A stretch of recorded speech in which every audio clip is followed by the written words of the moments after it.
রয়েছেন আমাদের সঙ্গে। আমি অমিতের কাছে যাব। অমিত, প্রথমেই যেটা জিজ্ঞাসা করব, আজকে যে ছবি আমরা দেখতে পাচ্ছি, সক্রিয় ভূমিকায় আজকে দেখা যাচ্ছে কেন্দ্রীয় বাহিনীকে। কোথাও গিয়ে কি আগের দিনের ঘটনার থেকে শিক্ষা নিয়ে তো অবশ্যই, কিন্তু আজকে এই এই এই যে জমায়েতের ছবিটা, সেই জমায়েতের ছবির সঙ্গে, কেননা তুমি নিজে সন্দেশখালীতে ছিলে, সেই জমায়েতের ছবির সাথে কি মিলিয়েই আজকে এইরকম ভাবে সক্রিয় ভূমিকা নিচ্ছে সেন্ট্রাল ফোর্স?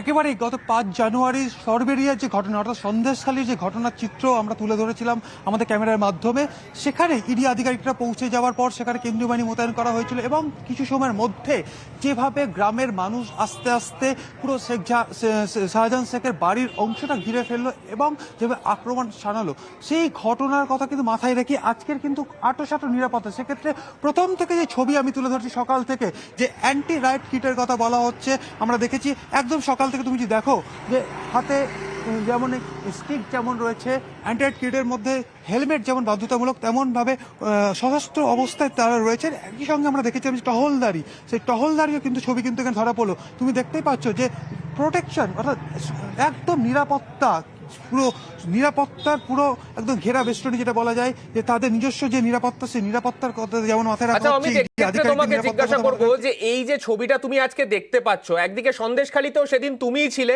সেদিন তুমি দেখেছো কেন্দ্রীয় বাহিনীর তৎপরতা, দেখেছো সেদিন তুমি পুলিশের ভূমিকা দেখেছো, আজকেও ভূমিকাগুলো তুমি দেখছো, কতটা তফাৎ তোমার আজকে চোখে পড়ছে?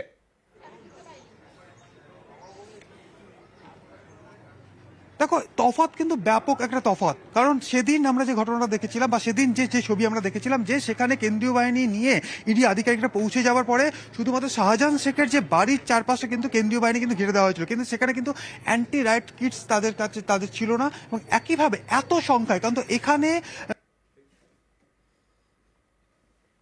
শুক্রবারের সকালে ছবি দেখেছিলাম, সেই ছবিতে কিন্তু এই ছবি কিন্তু অনেক পার্থক্য রয়েছে। কারণ সেখানে কিছু সংখ্যক কেন্দ্রীয় বাহিনী ছিল, কেন্দ্রীয় বাহিনীর মধ্যে অ্যান্টি রাইট কিট ছিল না। সেখানে সশস্ত্র অবস্থা থাকলেও সেখানে প্রোটেকশন, অর্থাৎ অ্যান্টি রাইট কিট যেটা প্রয়োজন হয়, যেটা অনেক সময় আইন শৃঙ্খলা জনিত সমস্যা তৈরি হলে যেগুলোকে ব্যবহার করা হয়, ঢাল হিসেবে ব্যবহার করে থাকেন। আমরা দেখেছি পুলিশ বা সিআরপিএফ কর্মী জওয়ানরা, সেখানে কিন্তু গত শুক্রবার কিন্তু সেই সমস্ত ব্যবস্থা অ্যারেঞ্জমেন্ট ছিল। কিন্তু আজকে সকাল থেকেই প্রচুর সংখ্যক, প্রায় এক কোম্পানির কাছাকাছি বাহিনী, এবং একই সঙ্গে আমি আরো একবার বলা যেতে পারে অমিত, এটা কার্যত নজিরবিহীন। যে ছবি আমরা নির্বাচনে দেখি, যে এরিয়া ডমিনেশনের ছবি, সেই ছবি আজকে আমরা লেক টাউনে দেখতে পাচ্ছি।